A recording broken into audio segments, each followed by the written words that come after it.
Hi guys, good day, it's me, Teacher MJ. Our topic for today class is we're going to translate the given sentences into linear inequalities into variables. So without further ado, let's do this topic. So I will give you 10 examples class for you to really understand this one class. And we'll be answering this one class step by step. Once again class, if this video helps, do not forget to like, share, and subscribe. Now, before we answer number 1 class, is we need to familiarize the following keywords. Now, if you have the word at most, no more than, in inequality symbol, that would be less than or equal to. If you have the word at least, no less than, in inequality symbol, that would be greater than or equal to. Of course, we know this is less than, this is greater than. Once again, class, the word at most, no more than, that would be less than or equal to. The word at least, no less than, that would be greater than or equal to. So let's start with example number 1 class. The sum of two numbers x and y is less than 12. So very easy class for number 1. The sum of two numbers x and y, we are adding two numbers represented by x and y is less than 12. So therefore class, we can just simply write this one, x plus y is less than 12. That's it class. That's the answer class with regards to example number 1.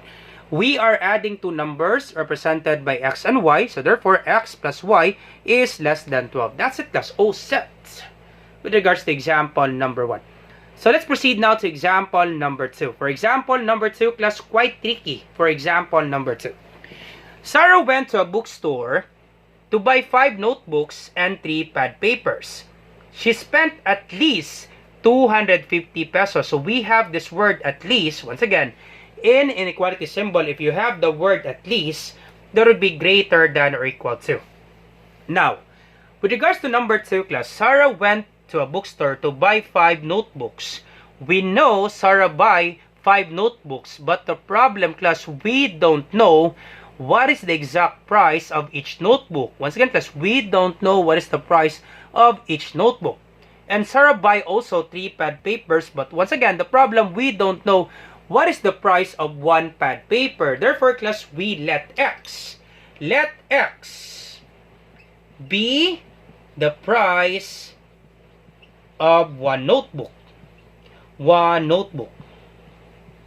And then we can also say let y, you can use any variable. Once again class, you can use any variable. You can have let b be the price of 1 notebook. You can do that one class, that's okay. Let p be the price of 1 pad paper, that's okay. You can choose class any variable. So let's have let x and then let y be the price of 1 pad paper.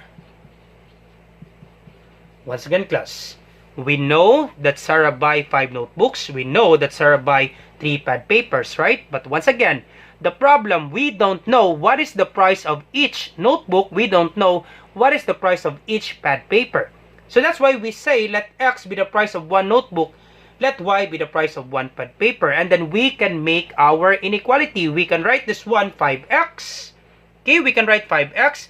Sarah buy 5 notebooks, and each notebook, the price, that would be x, so that would be 5x. Why is that, sir? Because let's have an example class. If I will say each notebook is 10 pesos.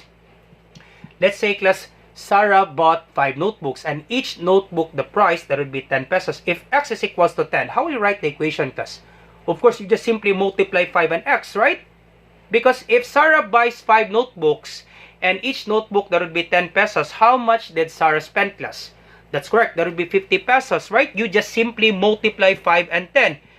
If she buy 5 notebooks, and the price of each notebook, that would be 10, you just simply multiply that one. 5 times 10, that would be 50. Therefore, Sarah spent 50 pesos.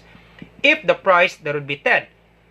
Now, since we already have x be the price of 1 notebook, we can just simply multiply this one, 5 times x.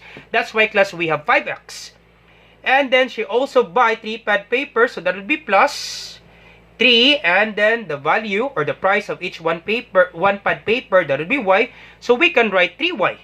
So 5x plus 3y is greater than or equal to 250. That's it class. That's the answer class with regards to example number 2. So we have 5x plus 3y is greater than or equal to 250. Alright, so let me just write that again, class. So we have, so let me just write it again. So we have, once again, at least that will be greater than or equal to. So we have 5x plus 3y is greater than or equal to 250. And then we're all set. All set with regards to example number 2. Alright, so let's proceed now to example number 3. 2/3 of x increased by 9 is at most twice y. So let's do it step by step. So 2/3 of x, so we can write this one 2/3, then x will be on the middle part, that's okay. Or we can write this one 2x/3. Once again, class, this is just the same, class. 2/3 of x, we can write this one 2x/3.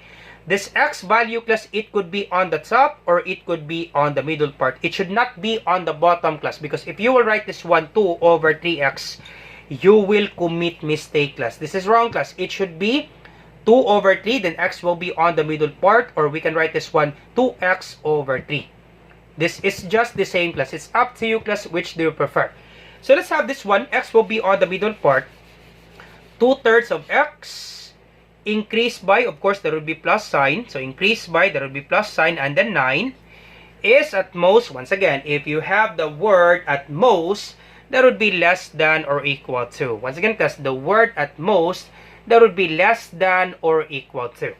So less than or equal to twice y. Once again, class, if you have this word twice, it means 2 times. So 2 times y. So twice y, that would be 2y. Once again, class, if you have the word twice, it means 2 times. We are multiplying 2 and y. So that would be 2y. That's it, class. That's the answer, class, with regards to example number 3. So 2/3x plus 9 is less than or equal to 2y. All set. Alright, so let's proceed now to example number 4.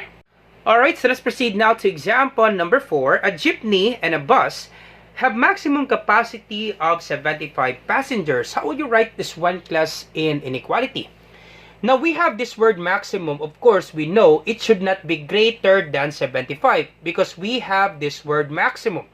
So therefore, it should be less than or equal to 75. Once again, class, the word maximum, the total number of passengers, class, it should not be exceed on 75 because we have this word maximum. Therefore, that would be less than or equal to. But the problem here, class, we don't know what is the number of passengers in a jeepney. We don't know what is the number of passengers in a bus. But we know that the total number of passengers, that would be 75, right? Once again, class, we don't know what is the number of passengers in a jeepney. We don't know what is the number of passengers in a bus. So therefore, class, we can say, let x be the number of passengers in a jeepney. So once again, class, you can choose any variable. You can say let j be the number of passengers in a jeepney. That's okay. And then you can have let b be the number of passengers in a bus. That's okay, class. Or you can have let y. That's okay, because you can choose any variable, class. It's up to you, class, which do you prefer. So let y be the number of passengers in a bus.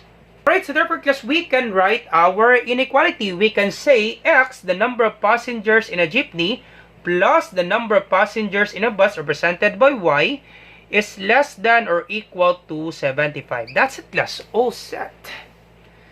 That's the answer, class, with regards to example number 4. Alright, so let's proceed now to example number 5.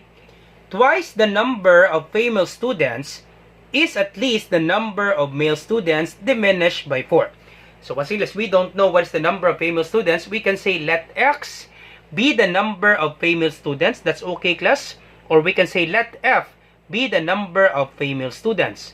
So it's up to you, class. Let's have let f, class. Let f be the number of female students. Alright, let's do that. Let f be the number of female students. Alright, and then let y, or let m be the number of male students. Let m be the number of male students. Alright, once again, class, you can choose any variable, class. It's up to you, class. So twice the number of female students, so that would be twice. Once again, class, if you have the word twice, it means 2 times. So 2 times, we represent F for the female students. So 2 times F, once again, plus twice the number of female students. We represent these female students. That would be F, right? Let F be the number of female students. So this will be 2 times F.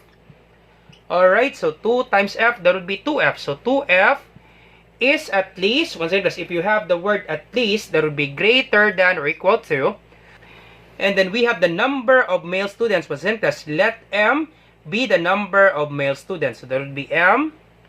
Diminished, that would be minus sign, and then 4. So diminished by 4, that would be minus 4. Once again, the number of male students, we represent that one as letter M. Let M be the number of male students. So therefore, class, our answer, that would be 2F, is greater than or equal to M minus 4. That's it, class. All set. That's the answer, class, with regards to example number 5. Alright, so let's proceed now to example number 6. The monthly expenses of a family on food and transportation is not exceed by 30,000 pesos. So therefore, class, it will not exceed to 30,000 pesos. That will be less than or equal to. Once again, class, it should be less than or equal to. Not exceed, it means not greater than 30,000 pesos. Now, the problem there, class, we don't know what is the monthly expenses for food. We don't know what is the monthly expenses for transportation. So therefore, we can say let X, okay, let X be the monthly expenses for food. Expenses for food.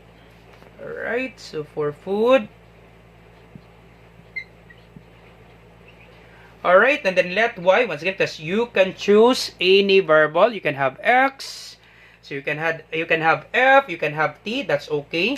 And then let Y be the monthly expenses for transportation. Alright, and then we can have our equation. So we can say X be the monthly expenses for food. So X plus the transportation, that would be Y. It will not exceed, so that will be less than or equal to 30,000. That's it, class. Easy as that, class, with regards to example number 6. All set. All set, class. Alright, so let's proceed now to example number 7, 8, 9, and then 10. Alright, so let's proceed to example number 7. Alright, so let's proceed now to example number 7. So thrice the length of a side of a rectangle is greater than the width. So once again, we don't know what is the length. So let L be the length and let W be the width. Alright, so let L be the length